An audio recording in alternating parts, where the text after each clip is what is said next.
Kyle Neubeck joining us live from the arena. Kyle, yeah, he had 10 rebounds though. I don't know. 4 offensive. Mo Bamba had 10 rebounds. I don't know what you were complaining about. Listen, that I even acknowledged that in my recap tonight, that maybe I was just being a hater, but like there are some possessions where I'm watching Mo Bamba stand there and it's like, bro, you are the tallest human being on this floor by about 6 or 7 inches. And you think that the ball will travel to you as if guided by magic or ghosts or you just got to put some magnets on his hands, magnet in the ball. He's good to go. It's the gravity, man. The gravity of the ball was coming his way. I don't know. So, listen, that's so far down.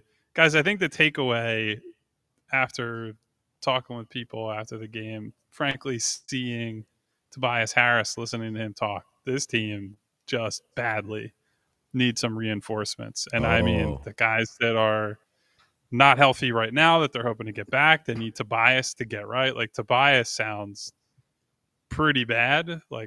Nick Nurse said he would. Wow. No, not in that way. I'd say he still sounds very clearly sick. I actually posted a clip you guys can listen to after you guys are done there. But it sounded to me like a guy that if the rest of the team was in a normal spot, I don't think he plays in this game. And I just think they are short on bodies. Because they're short on bodies, they're short on energy. And look, on Saturday, we could all sit here and say, yeah, they were undermanned, but that was also a bullshit effort. I think tonight they played pretty damn hard for at least 2.5, 3 quarters. And then the game got away from them in a hurry, and they just have no ability to punch back right now. Their ability to throw a counter punch and to say, and Dallas is throwing this at them. Okay, we're going to respond with this. What are the chess moves you make? I don't know that there are none. It's pretty bleak.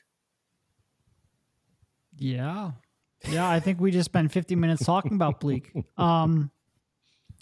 So you say reinforcements, what does that mean to you? How hard are you going in on this?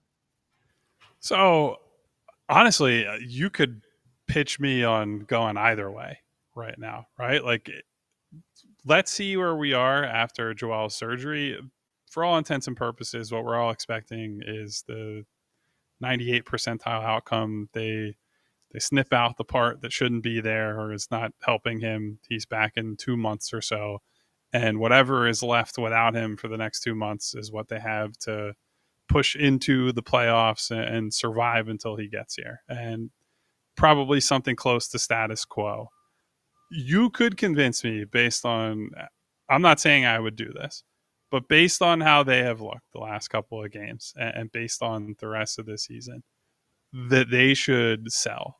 And they could look at this and say, even if / when we get Joel back, this is a team that is going to have, let's be realistic, high-end outcome is 90% Joel start of the playoffs, right? That would be a fantastic outcome, yeah.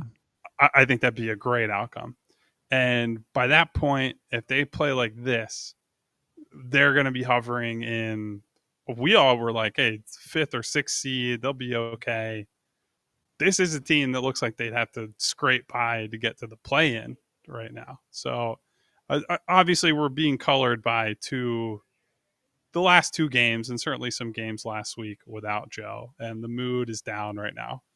But I do not envy the front office right now. The reinforcements are going to have to come both internally and externally if they feel they need to pad the team to give them at least a puncher's chance if / when they make the playoffs. But I don't know, man. Just it's a tough call. Well, what do you do? I just want to point out that you talked about Joel's meniscus surgery the exact same way you would talk about me. Just cut out the part that isn't helping and get him out of here. I wouldn't say that. I think you're quite a bit of help on a day-to-day basis, Derek. As much as we squabble the titular characters in Grumpy Old Men sometimes. Yeah, that is exactly us. Yeah. And with this, Kyle, and seeing this, we saw the 51-point performance from Tyrese Maxey, but we've also seen 2 games now with Brooklyn and tonight where the length and the defense that they showed him on Saturday threw him off. And again, having to rely on his other teammates. Tobias Harris not there. He was there tonight. Tonight, he also had to battle through the foul trouble and then trying to really assert himself while playing with the foul trouble, while looking for the calls from the officials and still dealing with that defense. And seeing this and talking about the reinforcements, how have you seen and maybe even your thought of how we have thought and talked about him so glowingly, and it's not his fault that Embiid is injured, but thinking that he can do certain things, and now with him having to be the lead guy, what have you seen from him in these last 2 games specifically? So I would say if there was a post-game theme, this was probably it, right? So Nick Nurse said one of the things they did poorly as a team was they handled the blitz poorly. And that's something that Tyrese Maxey, without Joel Embiid, is going to see every single night. Now, it might not be the same volume every night. It might come from different places, but he's going to get blitzed. And Kelly Oubre in the locker room was asked, like, what can you guys do to help him? And he pointed out what Dallas does and what they did that unlocked the game and allowed them to pull away. Dallas knew what they needed to do every single time that Luka Doncic or Kyrie Irving got blitzed.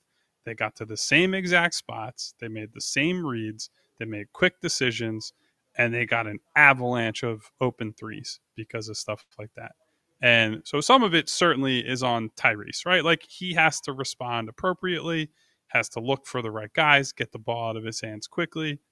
But a lot of it is on teammates got to think and react quickly. They have to swing the ball. Like, there were some times tonight where Tyrese got blitzed, and I'm not trying to pick on Paul Reed. I'm not expecting him to be like Draymond Green once the ball gets dumped into his hands.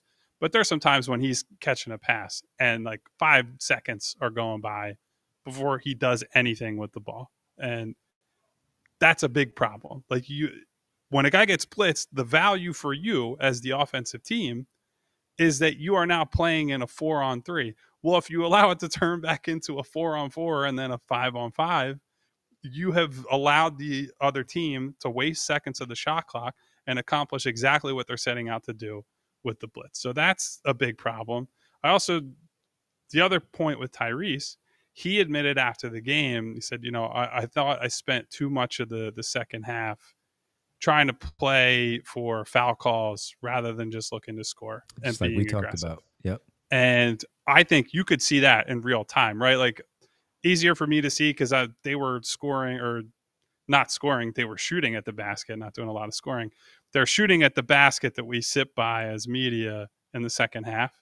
And you could see Tyrese throwing his arms up over and over again on plays that, like, they're well contested, well defended plays where he's just throwing the ball up at the rim and they're bouncing off harmlessly. So I completely agree with that assessment. I thought that was pretty clear watching the game. So look, this is a big adjustment for him. You are going, as we've said 100 times, you're going to be the number one guy on the scouting report every single night, and teams are going to place the appropriate amount of responsibility on you as a result. So there are a lot of problems for him to solve, and they got to do it as a group.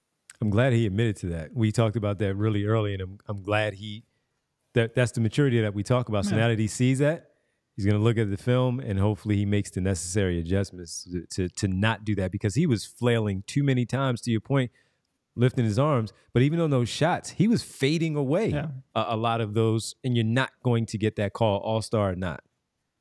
Yeah, like when Tyrese is at his best as a driver, he's hitting first. It's the same with any player, right? Like, you see with Luka, they're much different stylistically, but the reason Luka is so dangerous despite his athletic limitations is that he always hits first. That shoulder is going into your chest, and then he's hitting you with the step through. Then he's hitting the Euro. Then he's dragging one foot and going real slow when he's picking up a foul. Like, you have to be the attacker, the aggressor, as the guy with the ball in your hands. And to your point, Devon, I'm very glad that he came out and said that himself, because it's what I thought during the game, and being able to be honest with yourself like that is really important. Yep. Well, you mentioned reinforcements. We spoke a little bit early about the ones that could possibly come Thursday. What about the ones who are sitting in street clothes right now? I wish we had better, more concrete updates. I know Sunday Batum was a limited participant. I know Melton got work in. I don't know that, I can't remember if it was characterized as full participant, but was at practice once again on Sunday. So certainly he's, I hate to use this word after the James Harden saga, he is ramping up. There it is.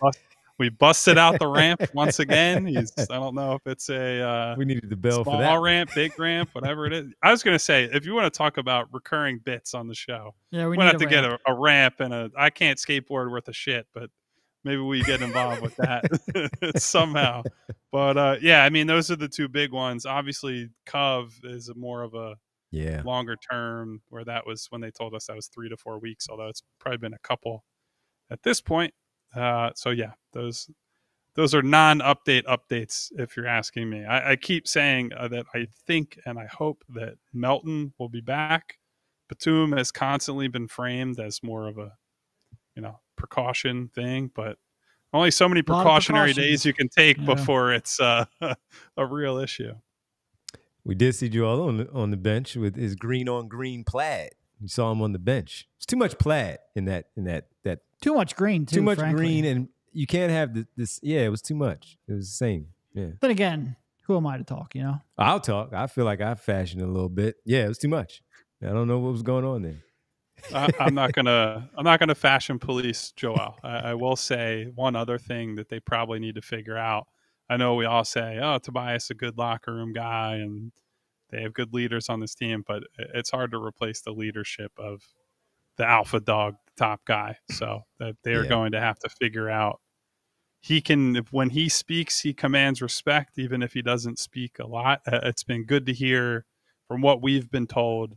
He's been in pretty constant contact with everybody, Nick Nurse, the players. So it's been good to see him still involved in some way. But obviously, like I said to open, I think the key here is that they need help. They need to get right.